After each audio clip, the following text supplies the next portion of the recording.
오늘 저에게 주시는 하나님의 말씀은 사사기 19장 26절에서 30절까지 말씀입니다.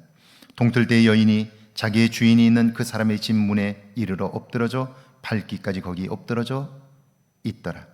그의 주인이 일찍 일어나 집 문을 열고 떠나고자 하더니 그 여인이 집 문에 엎드러져 있고 그의 두 손이 문지방에 있는 것을 보고 그에게 이르되 일어나라, 우리가 떠나가자 하나 아무 대답이 없는지라. 이에 그의 시체를 나귀에 싣고 행하여 자기 곳에 돌아가서 그 집에 이르러서는 칼을 가지고 자기 첩의 시체를 거두어 그 마디를 찍어 12덩이로 나누고 그것을 이스라엘 사방에 두루 보내매 그것을 보는 자가 다 이르되 이스라엘 자손이 애굽 땅에서 올라온 날부터 오늘까지 이런 일은 일어나지도 아니하였고 보지도 못하였도다. 이 일을 생각하고 상의한 후에 말하자 하니라. 아멘. 하나님의 말씀입니다. 할렐루야. 하나님이 우리를 날마다 도우시고 함께 하십니다. 하나님의 함께 하심을 느끼는 복된 하루가 되기를 주의 이름으로 축원합니다. 우리는 아프가니스탄에서 내전이 일어나는 전쟁터에서, 심지어 최근에 발생한 러시아와 우크라이나의 전쟁터에서도 힘이 없고 연약한 여성들을 군인들이 자신들의 욕망의 대상으로 삼고 있다는 기사들을 접하고 있습니다. 인간은 왜 이런 엄청난 일들을 벌이는 걸까요? 이것은 단지 그들만의 문제는 아닙니다. 우리나라의 남성들 역시 예비군복만 입으면 이상해지는 것을 목격했습니다.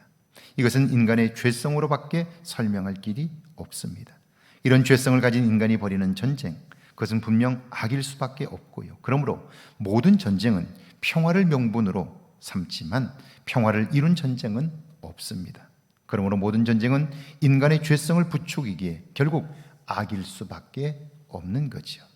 기본 사람들, 그들은 동성애에 빠져 있었고 나그네를 대접하라는 하나님의 말씀에서 떠나 힘없는 나그네를 자신들의 욕망의 대상으로 삼았습니다. 타지파 노인의 사정에도 불구하고 기본 불량배들은 들은 척하지 않았고요. 결국 레위인의 첩을 밤새 욕보였습니다. 26절이죠.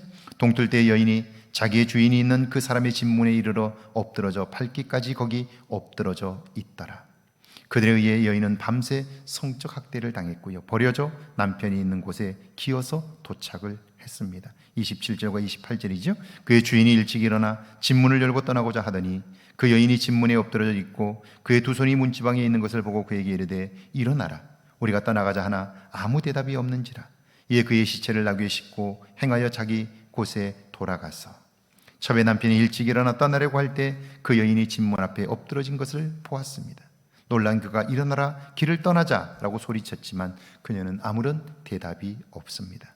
자세히 쳐다본 그가 놀랍니다. 그녀는 이미 숨이 멎었습니다. 죽음을 맞은 거예요. 29절과 30절입니다.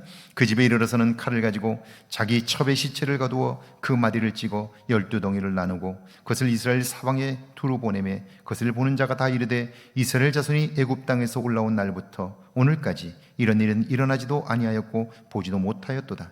이 일을 생각하고 상의한 후에 말하자 하니라. 레위인 남자는 자신의 첩을 자기 집으로 옮겼고 분노하며 시신을 나눠 이스라엘의 각 지파에게 보냅니다. 물론 사연을 적은 편지를 담아서. 그러자 이스라엘 각 지파 사람들은 분노합니다. 어떻게 이런 일이 있을 수 있는지 함께 모여 의논하자고 제안합니다. 분노한 그들이 미스바에 모였습니다. 이제 어떤 일이 벌어질까요? 여러분, 하나님에게서 멀어지면 결국 우리의 삶에는 이런 비극적인 일들이 벌어지고 마는 거예요. 왜 우리가 신앙생활을 합니까? 역사를 통해서 우리가 발견한 인간의 모습은 무엇입니까? 인간은 선을 행할 수 없고요, 선을 행할 의도조차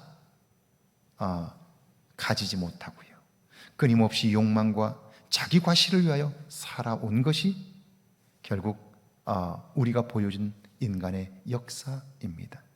하나님 없이는 그러므로 구원도 없는 거죠. 오늘 하루가 하나님과 동행함으로 구원의 삶을 경험할 수 있기를 주의 이름으로 축원합니다. 함께 기도합니다. 내 안에 생명을 쏟아나오는 모습은 없는지 돌아보게 해달라고요. 욕망을 따라 사는 삶을 멈추게 해달라고요. 함께 기도합니다. 하나님 아버지, 은혜와 사랑을 감사합니다. 내 안에 생명을 쏟아나오는 모습은 없는지 돌아보게 하옵소서. 욕망을 따라 사는 삶을 멈출 수 있도록 도와주셔서 이제는 신실하게 하나님의 인도함을 받아 사는 거룩한 발걸음들이 되게 하옵소서.